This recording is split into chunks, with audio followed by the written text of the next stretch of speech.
मुआवजा के लिए मृतदेह रखकर पथ अवरोध। आसनसोल दुर्गापुर पुलिस कमिश्नरेट की कुल्टी थाना अंतर्गत नियामतपुर फारी अंतर्गत नियामतपुर इसको रोड में रविवार दोपहर 12 बजे एक पिकअप वैन की टक्कर से नियामतपुर फारी अंतर्गत बमोंडीहा की महावीर पारा की रहना बाला मुनीलाल साहब की घटनास्थल पर ही मौत हो गया। घटना के बाद स्थानीय ने आधा घंटा रास्ता अवरोध किया, तब पुलिस की आश्वासन के बाद पथ अवरोध उठा लिया गया।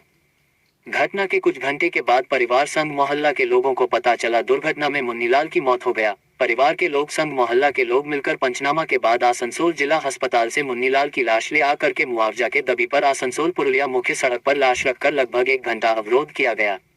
पुलिस की आश्वासन के बाद पथ अवरोध उठा लिया गया। অ্যাক্সিডেন্ট একটা পিকআপের সঙ্গে হয়েছে। এবারে অ্যাক্সিডেন্ট আমার সাক্ষাৎ ছিলাম না, এখন আমরা জানি না কি করে হয়েছে দুর্ঘটনা। কিন্তু ঘটনাটা ঘটে যে আমাদের ওই স্কুল রোডে ওই হোটেল আছে একটা খাই হোটেলের ওখানে, এক তো গোটা রাস্তা ছোট 10 ফুটে 12 ফুটের রাস্তা দাদা।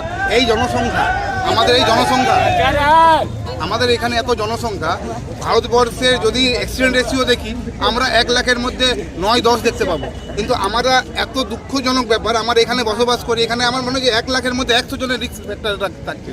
আজ বাড়ি থেকে বেরোচ্ছি আমরা, আমরা চাইছি আমাদের এই কাকা মারা গেছেন, এই যত সাহায্য করা যেতে পারে, কিন্তু এনার কেউ নেই পরিবারে, ঠিক আছে। বাড়িতে একটা 16 বছরের ছেলে আছে, একটা 12 বছরের মেয়ে আছে, একদম দিন আনে দিন খায়, ঠিক আছে। এইভাবে এনার জীবনযাপন, এখন এর মাথা থেকে সব কিছু চলে গেল। ক্ষতিপূরণের দাবির জন্য আমরা আবেদন করছি। পুলিশের সঙ্গে কথা বলেছি, পুলিশ এখনো আসেনি।